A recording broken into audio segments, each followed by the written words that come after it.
प्राचीन ग्रंथ ज्ञान चैनल में आपका स्वागत है।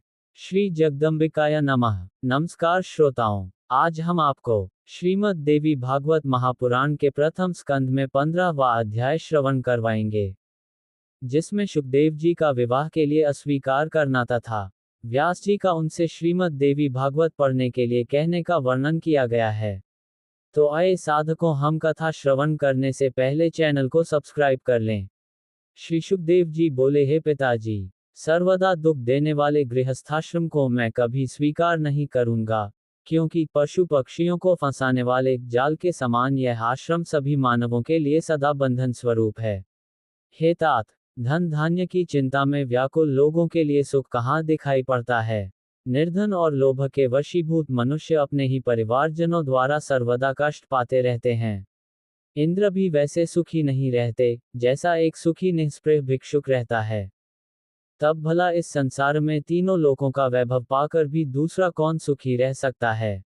किसी तपस्वी को तप करते हुए देखकर स्वर्गलोक के स्वामी इंद्र भी चिंतित हो उठते हैं और उसके तप में अनेक प्रकार के विघ्न करने लगते हैं। ब्रह्मा भी सुखी नहीं है और मनोरम लक्ष्मी को पाकर विष्णु भी सुखी नहीं है। उन्हें भी दैत्यों के साथ युद्ध के द्वारा निरंतर कष्ट सहन करने पड़ते हैं। उन ऐश्वर्यशाली रमापति विष्णु को भी सुख प्राप्ति के लिए अनेक प्रयत्न करने पड़ते हैं और कठोर तपस्या करनी पड़ती है। इस संसार में किसको बहुत सुख है। भगवान शंकर भी सदैव दुखी रहते हैं, ऐसा मैं जानता हूँ, क्योंकि वे सदैव तपस्या करते हुए भी दैत्यों से युद्ध करते रहते हैं। हे तात, जब धनवान होते हुए भी लोभी मनुष्य कभी भी सुखपूर्वक सो नहीं पाता, तब भला निर्धन मनुष्य कैसे सुख पा सकता है। इसलिए हे महाभाग, ये जानते हुए भी आप अपने तेज से उत्पन्न पुत्र को दुखदायक तथा महाभयानक संसार में क्यों लगा रहे हैं। हे पिताजी, जहाँ जन्म में दुख, बुढ़ापे में दुख, मरण में दुख तथा पुनः विष्ठा और मूत्र से भरे हुए गर्भ में दुख सहन करना पड़ता है, उससे भी अधिक दुख तृष्णा और लोभ से उत्पन्न होता है। हे मानद, मरने से भी अधिक दुख मांगने में होता है। ब्राह्मण प्रतिग्रह द्वारा धन प्राप्त करते हैं और वे बुद्धि बल का उपयोग नहीं करते। दूसरे के भरोसे पर रहना परम दुखकर है तथा वह हनिश मृत्यु के समान होता है। सभी वेद शास्त्रों का भली भांति अध्ययन करके भी विद्वानों को धनिकों के पास जाकर सब प्रकार से उनकी प्रशंसा करनी पड़ती है। केवल पेट के लिए कोई चिंता की बात नहीं, उसे तो केवल पत्र, फल एवं कंदमूल आदि से किसी भी प्रकार संतुष्टिपूर्वक भरा जा सकता है। हे पिताजी, भार्या, पुत्र, पौत्र आदि बड़े कुटुंब के पालन में तो अनेक कष्ट सहने पड़ते हैं। ऐसी दशा में गृहस्थ को सुख कहाँ है। इसलिए हे तात, मुझे सुखदायी ज्ञान शास्त्र और योग शास्त्र का उपदेश कीजिए। संपूर्ण कर्मकांड में मेरा मन कभी नहीं लगता, अतः कर्मक्षय का कोई उपाय बताइए, जिससे संचित, प्रारब्ध एवं क्रियमाण तीनों प्रकार के कर्मफल नष्ट हो जाएं। स्त्री जोंक के समान सदा पुरुष का रक्त चूसती रहती है, जिसे बुद्धिहीन मनुष्य उसकी भावपूर्ण चेष्टाओं से मोहित होने के कारण नहीं जान पाता। स्त्री अपने संसर्ग से उसके तेज का तथा अपनी वचन चातुरी द्वारा उसके संपूर्ण धन और मन का इस प्रकार सर्वस्व का हरण कर लेती है। उससे बढ़कर दूसरा चोर कौन है। इसलिए मेरे विचार में तो मूर्ख मनुष्य ही केवल निद्रा सुख का नाश करने के लिए स्त्री परिण्य करता है। विधाता द्वारा वह दुख के लिए ही ठगा जाता है, सुख के लिए नहीं। सूत जी बोले, इस प्रकार शुकदेव की युक्तियुक्त ये बातें सुनकर व्यास जी बड़ी चिंता में पड़ गए। वे मन ही मन सोचने लगे, अब मैं क्या करूं। तत्पश्चात उनकी आंखों से दुख के आंसू बहने लगे, शरीर कांपने लगा और मन में ग्लानि होने लगी। इस प्रकार शोक करते हुए अपने दीन तथा शोकाकुल पिता को देखकर आश्चर्य से विस्मित नेत्र वाले शुकदेव जी ने अपने पिता व्यास जी से कहा, हो माया कितनी प्रबल है, जो कि यह वेदांत दर्शन के प्रणेता तथा वेद का सांगोपांग ज्ञान रखने वाले सर्वज्ञ पंडित मेरे पिताजी को भी मोहित कर रही है। न जाने वह कौन सी तथा कैसी अति दुष्कर माया है, जो सत्यवती सुत विद्वान व्यास जी को भी मोहित कर रही है। जो पुराणों के वक्ता, महाभारत के रचयिता, वेदों के विभाग करता हैं, वे भी मायाजनित मोह को प्राप्त हो गए हैं। इसलिए मैं उन्हीं देवी महामाया की शरण में जाऊं, जो समस्त जगत तथा ब्रह्मा, विष्णु, महेश आदि को भी मोहित कर देती हैं, तब दूसरों की बात ही क्या है। इन तीनों लोकों में कौन ऐसा है जो माया से मोहित न होता हो। उस माया ने तो ब्रह्मा आदि देवताओं को भी पूर्व काल में मोहित कर दिया था। अहो, उन भगवती जगदम्बा के द्वारा रचित माया का बल तथा पराक्रम महान आश्चर्यजनक है। उन्होंने अपनी माया के प्रभाव से ही सर्वज्ञ और सर्वांतर्यामी ईश्वर को भी अपने वश में कर रखा है। पौराणिकों द्वारा कहा गया है कि व्यास जी भगवान विष्णु के अंश से उत्पन्न हुए हैं, तथापि वे आज शोक सागर में इस प्रकार डूब रहे हैं जैसे समुद्र में भग्न जलयान वाला वणिक। आज वे भी माया के वशीभूत होकर एक साधारण व्यक्ति के समान आंसू बहा रहे हैं। अहो, माया बड़ी प्रबल है, जिसे बड़े बड़े विद्वान भी नहीं त्याग पाते। व्यास कौन है? मैं कौन हूँ? ये संसार क्या वस्तु है? और यह कैसा भ्रम है? इस पांच भौतिक शरीर में पिता पुत्र की भावना कहाँ से आई?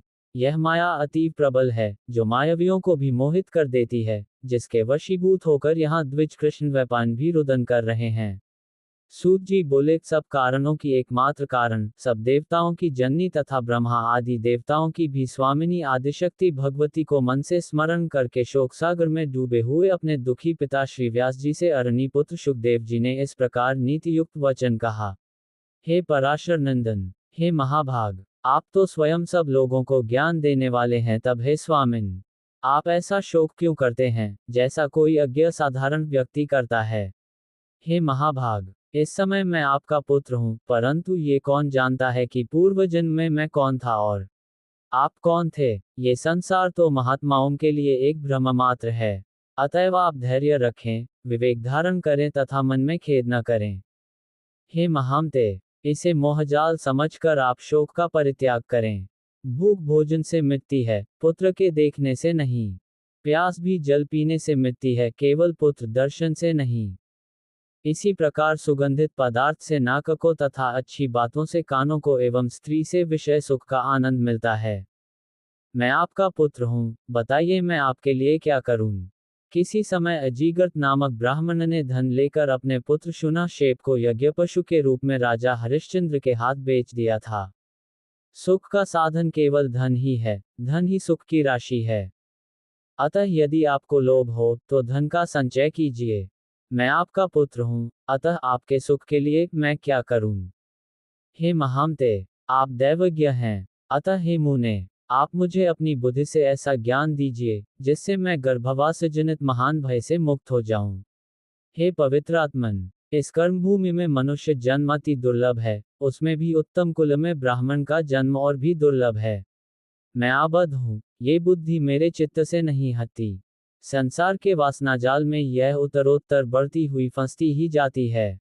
सूत जी बोले, असीम बुद्धि वाले अपने पुत्र शुकदेव के ऐसा कहने पर व्यास जी ने शांत एवं संन्यास आश्रम के लिए उत्सुक मन वाले शुकदेव जी से कहा।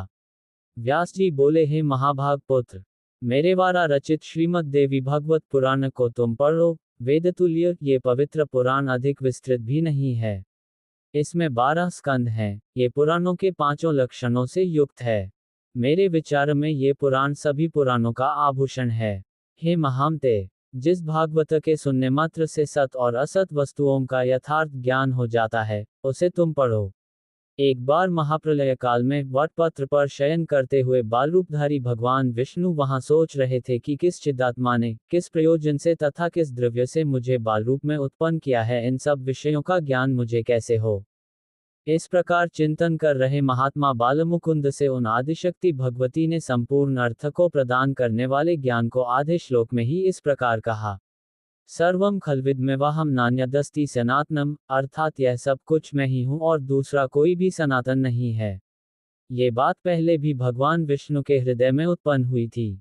इसलिए अब वे सोचने लगे कि इस सत्य वचन का उच्चारण किसने किया। इस कहने वाले को मैं कैसे जानूं, वह स्त्री है या पुरुष अथवा नपुंसक है। ऐसी चिंता वाले भगवान विष्णु ने भागवत को हृदय में धारण किया और उसी श्लोकार्ध में मन लगाए हुए वे बार बार उसका उच्चारण करने लगे। इस प्रकार वटपत्र पर सोए हुए वे भगवान विष्णु चिंतातुर हो गए। उसी समय शंख, चक्र, गदा, पद्म इन श्रेष्ठ आयुधों को धारण किए हुए चतुर्भुजा, शांति स्वरूपा, शांता शिवा दिव्य वस्त्राभूषणों से सुसज्जित होकर अपने ही समान विभूतियों वाली सखियों सहित प्रादुर्भूत हुईं। वे सुंदर मुख वाली भगवती महालक्ष्मी परम तेजस्वी भगवान विष्णु के समक्ष मंद मंद मुस्कुराती हुई प्रकट हुईं। सूत जी बोले, उस अपार प्रलय सागर में बिना अवलंब के स्थित मनोरम रूप वाली उन दिव्य देवी को देखकर कमल नयन भगवान विष्णु बड़े ही विस्मय में पड़े। वहां रति, भूति, बुद्धि, मति, कीर्ति, स्मृति, धृति, श्रद्धा, मेधा, स्वधा, स्वाहा, क्षुधा, निद्रा, दया, गति, तुष्टि, पुष्टि, क्षमा, लज्जा, जरिम्भा, तंद्रा, ये शक्तियां अलग अलग रूप में उन महादेवी के समीप सभी ओर खड़ी थी। वे सभी श्रेष्ठायुध धारण किए हुए थीं, नाना प्रकार के आभूषणों से विभूषित थीं तथा उनके हृदय पर मंदार की मालाएं और मोतियों के हार सुशोभित हो रहे थे। उन भगवती महालक्ष्मी तथा उनकी सभी अन्यान्य सखियों को उस प्रलय सागर के जल में उपस्थित देखकर भगवान विष्णु के मन में बड़ा विस्मय हुआ। इस प्रकार भगवती की माया देखकर अतिचकित सर्वात्मा भगवान विष्णु सोचने लगे, ये देवियां कहाँ से आ गईं? मैं वटवृक्ष के पत्ते पर कैसे आ गया? इस एकार्णव महासागर में वटवृक्ष कहाँ से उत्पन्न हो गया और किसके द्वारा मैं सुंदर स्वरूप वाला बालक बनाकर उस पर स्थापित किया गया हूँ? ये मेरी माता तो नहीं है, अथवा ये कोई दुर्घट माया है? किसने और किस कारण से मुझे इस समय दर्शन दिए हैं? अब मैं इस विषय में क्या कहूँ? मैं यहाँ से कहीं चला जाऊं अथवा मौन धारण करके बाल भाव से सावधान होकर यहीं स्थित रहूं? नमस्कार। अगला अध्याय अगले वीडियो में, तब तक बन रहे हमारे YouTube चैनल प्राचीन ग्रंथ ज्ञान पर। धन्यवाद।